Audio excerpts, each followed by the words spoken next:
কিন্তু তুই আমাকে চিনিস না।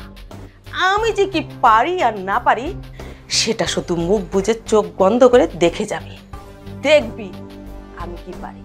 এই কাজ তো আমি করেই ছাড়বো। তোর বাবা আমার সাথে চ্যালেঞ্জ করেছে, আমি তো আর চ্যালেঞ্জে হেরে যাব না। হ্যাঁ মা, যা করার একটু তাড়াতাড়ি করো, এখনই আমাকে কেউ দেখতে পারে না। আর যদি এই সংসারের সমস্ত দায়ভার যদি ওর বউর হাতে চলে যায়, তাহলে তো আমাকে কেউ এই বাড়িতে আসতেই দিবে না। কি বলিস মা? কেন তুই এই বাড়িতে আসবি না? এটা তোর বাপের বাড়ি, তোর মায়ের সংসার। এই সামান্য ফকিরের বাচ্চার জন্য তুই বাড়ি ছেড়ে চলে যাবি? শুন, এক কাজ কর, এক্ষুনি গিয়ে জামাই বাবাজিকে ফোন কর। আমাকে তো চিনে না, আমি কি করতে পারি। এই ফকিনীর বাচ্চাকে যতক্ষণ পর্যন্ত আমি বাড়ি থেকে বের না করব, ততক্ষণ পর্যন্ত আমার শান্তি নেই। আমার সাথে চ্যালেঞ্জ, হ্যাঁ, আমার সাথে পাঙ্গা নেওয়া, পাঙ্গার ফল বুঝতে পারবে। কত ধানে কত চাল। শোন, তুই তোর জামাইকে এক্ষুনি মোবাইল করে আসতে বলবি। আরে জামাই বাবাজিকে, ওর সাথে আমার জরুরি কিছু কথা আছে। আচ্ছা ঠিক আছে, আমি এখনই যাচ্ছি, ফোন করে আসতে বলেছি তোমার সাথে দেখা করতে। আগে যা, ফোন করে আয়। হ্যাঁ, যাচ্ছি। দেখা যাবে খেলা কতটুকু গিয়ে দাঁড়ায়। আমিও ছেড়ে দেওয়ার পাত্রী না।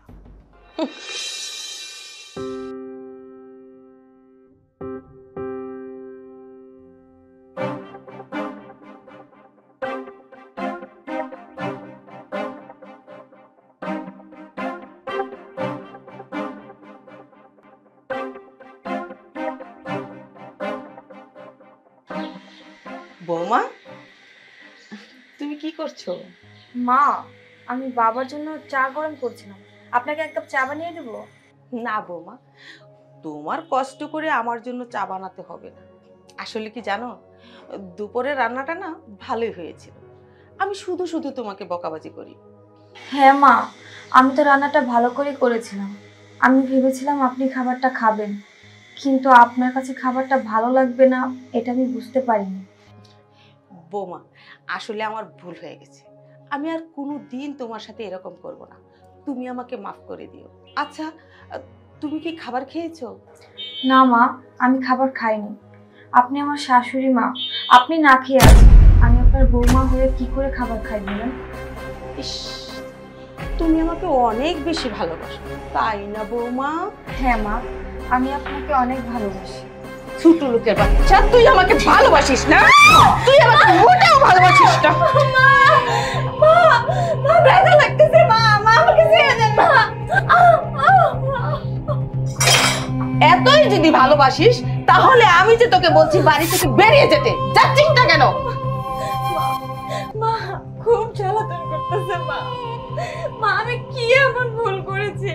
আপনি সবসময় কেন আমার সাথে এমন করেন? আপনি কেন আমাকে এই বাড়ি থেকে বের করে দিতে যাচ্ছেন? কি ভুল করেছিস বুঝতে পারছিস না? তোর ভুল হয়েছে আমার ছেলেকে বিয়ে করা। আমার একটা সাদা শীতে ছেলেকে তুই ফুলসিয়ে বাসিয়ে বিয়ে করেছিস। ও, বড় লোকের ছেলে দেখলে মাথা ঠিক থাকে না, তাই না?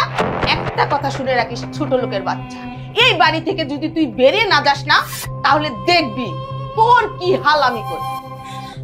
মা, আপনি আমার সাথে যতই খারাপ আচরণ করেন, আমি এই বাড়ি থেকে কোথাও যাব না। এটা আমার স্বামীর বাড়ি, এই বাড়িতে আমি বউ হয়ে এসেছি।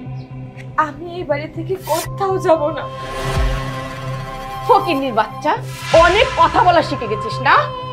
আর কোনোদিন যদি তুই আমার মুখে মুখে তর্ক করিস, তাহলে তোর এই মুখটা আমি ভেঙে ফেলব। কথাটা যেন মনে থাকে।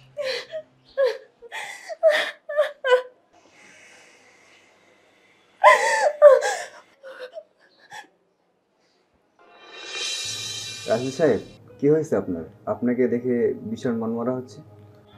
না, তেমন কিছু হয়নি, একটু ক্লান্ত লাগতেছিল তো, তাই আর কি। আমি বুঝতে পারছি, আমার মনে হয় আপনার পারিবারিক কোনো সমস্যা হয়েছে, তাই না? নয়ন ভাই ঠিকই ধরেছেন। আমার মা আমার বউকে একদমই সহ্য করতে পারে না। অনেক চেষ্টা করতেছি তাদেরকে মিলেমিশে রাখার জন্য, কিন্তু আমার মা আমার বউকে একদম সহ্য করতে পারতেছে না। রাসেল সাহেব, বউ শাশুড়ির সম্পর্কটা এমনই, এ নিয়ে আপনি চিন্তা করেন না। তারা একসময় ঝগড়া করবে, আবার মিলেমিশে যাবে, দেখবেন একসময় সবই ঠিক হয়ে যাবে। আচ্ছা নয়ন সাহেব, এখন আসুন, যদি কিছু না মনে করেন হৃদয়কে দিয়ে এক কাপ চা যদি পাঠিয়ে দিতেন। ওকে, ঠিক আছে। আসি। ঠিক ঠিক আছে ভাই।